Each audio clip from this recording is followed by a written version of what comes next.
এই বীরের টাকায়, রণক্ষেত্রের যোদ্ধাদের টাকায় এখানে আমরা আর চাঁদাবাজি দেখতে চাই না। আমাদের কাছে চাঁদাবাজির একটাই পরিচয়, সেটা হচ্ছে সে চাঁদাবাজ। কোন ধরনের দলীয়, ব্যক্তিগত, অন্য কোন প্রভাবের প্রোটেকশন দিয়ে এই বাংলাদেশে আর চাঁদাবাজদের রক্ষা করা যাবে না। কেউ যদি চাঁদাবাজদের প্রোটেকশন দেওয়ার চেষ্টা করে তাহলে সেও চাঁদাবাজের চাঁদার ভাগীদার হিসেবে বিবেচিত হবে। আগামীর বাংলাদেশে আমরা মিডিয়াকেও কোন ব্যক্তি, গোষ্ঠী, দলের দালাল হিসেবে দেখতে চাই না। এই মিডিয়া যেন কোন ব্যক্তি বা দলের এজেন্ডা বাস্তবায়ন করার জন্য কাজে না লাগে। 24-এর পূর্ববর্তী সময়ে কয়েকটি মিডিয়া অন্ধভাবে দলের দালালি করেছে। তাদের সংবাদ কর্মীরা আজকে তারা যে সেই চ্যানেলে কাজ করে সেটা বলতেও লজ্জা পায়। আমরা চাই না 24 পরবর্তী বাংলাদেশে কোন মিডিয়ার আর এই করুণ দশা হোক।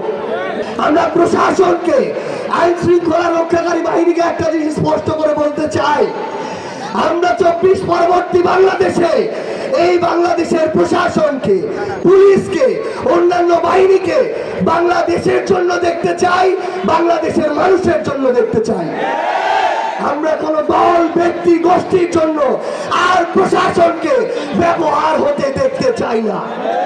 এই বাংলাদেশে প্রত্যেকটি জায়গায় শুধুমাত্র একজন নেতাকে কেন্দ্র করে, শুধুমাত্র শেখ মুজিবুর রহমানকে কেন্দ্র করে বাংলাদেশের ইতিহাসকে ঘূর্ণায়মান করা হয়েছে। অথচ যাদেরকে দেখে তারা রাজনীতিবিদ হওয়ার স্বপ্ন দেখত, সেই শেরেবাংলা, হোসেন শহীদ সোহরাওয়ার্দী, মাওলানা আব্দুল হামিদ খান ভাসানীর মতো ব্যক্তিদেরকে ইতিহাসের একটি কোণে নিয়ে যাওয়া হয়েছে। কিন্তু যতই অপচেষ্টা করা হোক না কেন, এই মাওলানার মতো ব্যক্তিদেরকে, আমাদের এই লাল মাওলানার মতো ব্যক্তিদেরকে ইতিহাসের কোণে নেওয়া সম্ভব নয়। আমরা দেখেছি এই টাঙ্গাইলের উন্নয়নের অনেক গল্প দেওয়া হয়েছে, কিন্তু আমার এই টাঙ্গাইলের ঐতিহ্যবাহী হল, এই যে ভাসানী হল, যেই হলকে কেন্দ্র করে হয়তো আমার এই মজলুম ভাসানীর নাম বাংলাদেশের কোনায় কোনায় ছড়িয়ে পড়তে পারত, সেই হলকে মাদকাসক্তদের একটা আস্তানা বানানো হয়েছে।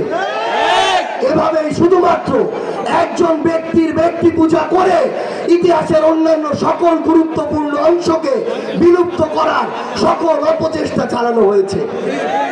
এই টাঙ্গাইলের একপাশে যমুনা, আমরা দেখেছি বিগত বছরগুলোতে বাংলাদেশের নির্দিষ্ট কিছু জেলা এবং অঞ্চলে হাজার হাজার কোটি টাকার বরাদ্দ দিয়েছে, কিন্তু এই যমুনা পাড়ের টাঙ্গাইলের মানুষের জন্য হাজার কোটি টাকার কোনো বরাদ্দ আসেনি।